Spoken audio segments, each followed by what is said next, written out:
2020 June 24-നാണ് SNDP യോഗം Kanichukulangara union സെക്രട്ടറിയും micro finance സംസ്ഥാന കോർഡിനേറ്ററുമായിരുന്ന കെ മഹേശനെ കണിച്ചുകുളങ്ങരയിലെ യൂണിയൻ ഓഫീസിനുള്ളിൽ മരിച്ച നിലയിൽ കണ്ടെത്തിയത്. കേരളത്തെ പിടിച്ചുലച്ച ഈ സംഭവം പിന്നീട് വലിയ രാഷ്ട്രീയ സാമൂഹിക വിവാദങ്ങൾക്ക് വഴിവെച്ചിരുന്നു. ഈ കേസ് ക്രൈംബ്രാഞ്ച് ഓഫീസിൽ പൊടിപിടിച്ച് കിടക്കുകയാണ്. ആ ഫയൽ തപ്പിയെടുക്കാൻ പോലീസിന് നിർദ്ദേശം നൽകിയിരിക്കുകയാണ് UDF സർക്കാർ. മുഖ്യമന്ത്രി VD സതീശന്റെ നിർദ്ദേശപ്രകാരമാണ് നടപടി. വെള്ളാപ്പള്ളിക്കെതിരെയുള്ള ആരോപണങ്ങൾ ഒന്നൊന്നായി അന്വേഷിക്കുവാനാണ് സർക്കാർ തീരുമാനം. അതിൽ ആദ്യത്തേതാണ് മഹേശന്റെ ആത്മഹത്യാ കേസ്. മരണത്തിന് തൊട്ടുമുമ്പ് കെ മഹേശൻ എഴുതിയതായി പറയപ്പെടുന്ന 32 പേജുള്ള ആത്മഹത്യാക്കുറിപ്പ് പുറത്തുവന്നത് ഈ കേസിൽ നിർണായകമായിരുന്നു. ഈ കുറിപ്പിൽ SNDP യോഗം ജനറൽ സെക്രട്ടറി വെള്ളാപ്പള്ളി നടേശൻ, തുഷാർ വെള്ളാപ്പള്ളി തുടങ്ങിയവർക്കെതിരെ ഗുരുതരമായ ആരോപണങ്ങളാണ് മഹേശൻ ഉന്നയിച്ചിരുന്നത്.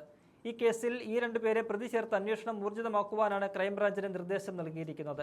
താൻ നേരിട്ട കടുത്ത മാനസിക പീഡനങ്ങളും മൈക്രോ ഫിനാൻസ് ക്രമക്കേടുകളുടെ ഉത്തരവാദിത്തം തന്റെ തലയിൽ കെട്ടിവെക്കാനുള്ള ശ്രമങ്ങളും കള്ളക്കേസിൽ കുടുക്കി ജയിലിലാക്കുമെന്ന ഭീഷണിയുമാണ് തന്റെ ആത്മഹത്യക്ക് കാരണമെന്ന് മഹേശൻ കുറിപ്പിൽ വ്യക്തമാക്കിയിരുന്നു. മഹേശന്റെ കുടുംബം ഇത് ആത്മഹത്യയല്ലെന്നും കൊലപാതകത്തിന് തുല്യമാണെന്നും ആരോപിച്ച് തുടക്കം മുതലേ രംഗത്തുണ്ടായിരുന്നു. കേസിൽ വലിയ രീതിയിലുള്ള അട്ടിമറികൾ നടക്കുന്നുണ്ടെന്ന് കുടുംബവും വിവിധ സമരസമിതികളും ആരോപിച്ചിട്ടുണ്ട്. പിണറായി വിജയൻ കേരളം ഭരിക്കുന്ന കാലത്താണ് ആത്മഹത്യ എന്നതുകൊണ്ട് തന്നെ വെള്ളാപ്പള്ളി നടേശൻ സേഫ് ആയിരുന്നു. എന്നാൽ ഇന്ന് ഭരണം മാറിക്കഴിഞ്ഞു. ഈ സാഹചര്യത്തിൽ വെള്ളാപ്പള്ളിയെ പൂട്ടാൻ കിട്ടിയ അവസരം UDF പാഴാക്കില്ലെന്ന് ഉറപ്പാണ്. കേസ് മുറുകുന്ന സാഹചര്യത്തിൽ കഴിഞ്ഞ ദിവസം VD സതീശനെ നേരിട്ട് തുഷാർ വെള്ളാപ്പള്ളി സന്ദർശിച്ചിരുന്നു. ഒരു ദാക്ഷിണ്യവും പ്രതീക്ഷിക്കേണ്ട എന്ന സന്ദേശമാണ് മുഖ്യമന്ത്രിയിൽ നിന്നുണ്ടായത്. നീണ്ട നിയമപോരാട്ടങ്ങൾക്കൊടുവിൽ ഹൈക്കോടതി ഇടപെടലിനെ തുടർന്നാണ് വെള്ളാപ്പള്ളി നടേശൻ 1-ാം പ്രതിയും KL അശോകൻ 2-ാം പ്രതിയും തുഷാർ വെള്ളാപ്പള്ളി 3-ാം പ്രതിയുമായി മാരാരിക്കുളം പോലീസ് ആത്മഹത്യാ പ്രേരണ കുറ്റം ചുമത്തി FIR രജിസ്റ്റർ ചെയ്തത്. എന്നാൽ FIR രജിസ്റ്റർ ചെയ്ത് 6 വർഷത്തിലേറെ പിന്നിട്ടിട്ടും കേസിൽ കാര്യമായ പുരോഗതി ഉണ്ടായില്ലെന്ന ആരോപണം ശക്തമാണ്. ഈ സാഹചര്യത്തിലാണ് UDF സർക്കാർ വീണ്ടും കേസ് അന്വേഷിക്കുമെന്ന് പ്രഖ്യാപിച്ചത്. വെള്ളാപ്പള്ളി നടേശന്റെയും മകൻ തുഷാർ വെള്ളാപ്പള്ളിയുടെയും സ്വാധീനത്തിൽ അന്വേഷണ സംഘം തന്നെ കൊടുക്കാൻ ശ്രമിക്കുകയാണെന്നും മൈക്രോ ഫിനാൻസ് തട്ടിപ്പിൽ തനിക്ക് യാതൊരു പങ്കുമില്ലെന്നും മഹേശൻ കത്തിൽ വ്യക്തമാക്കുന്നുണ്ട്. തന്നെ നിരന്തരം ചോദ്യം ചെയ്യലിനെ വിളിപ്പിക്കുകയും തനിക്ക് യാതൊരു ബന്ധവുമില്ലാത്ത ഇടപാടുകളുടെ ഉത്തരവാദിത്തം തന്റെ തലയിൽ കെട്ടിവെക്കാൻ ഉദ്യോഗസ്ഥർ നിർബന്ധിക്കുകയും ചെയ്തതായി മഹേശൻ പറയുന്നുണ്ട്.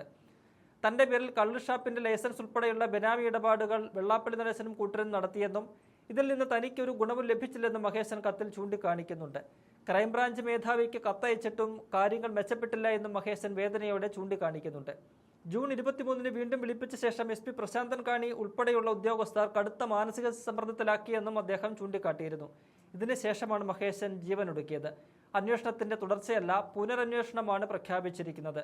സംഭവം നടന്ന് 6 വർഷം പിന്നിടുമ്പോഴും കേസന്വേഷണം എങ്ങുമെത്താത്ത സാഹചര്യത്തിൽ വീണ്ടും ശക്തമായ ഇടപെടലുകൾ നടക്കുന്നുണ്ട്. കെ മഹേശന്റെ ഭാര്യ ഉഷാദേവി നൽകിയ പരാതിയുടെ അടിസ്ഥാനത്തിൽ പുനരന്വേഷണം ആവശ്യപ്പെട്ട് കോൺഗ്രസ് നേതാവ് VM സുധീരൻ മുഖ്യമന്ത്രിക്ക് കത്ത് നൽകിയിരുന്നു. സത്യസന്ധരും നിഷ്പക്ഷരുമായ ഉന്നത ഉദ്യോഗസ്ഥരടങ്ങുന്ന പ്രത്യേക സംഘത്തെ നിയോഗിച്ച് കേസ് അന്വേഷിക്കണമെന്നാണ് ആവശ്യം. ഈ കത്തിലാണ് നടപടി ഉണ്ടായിരിക്കുന്നത്.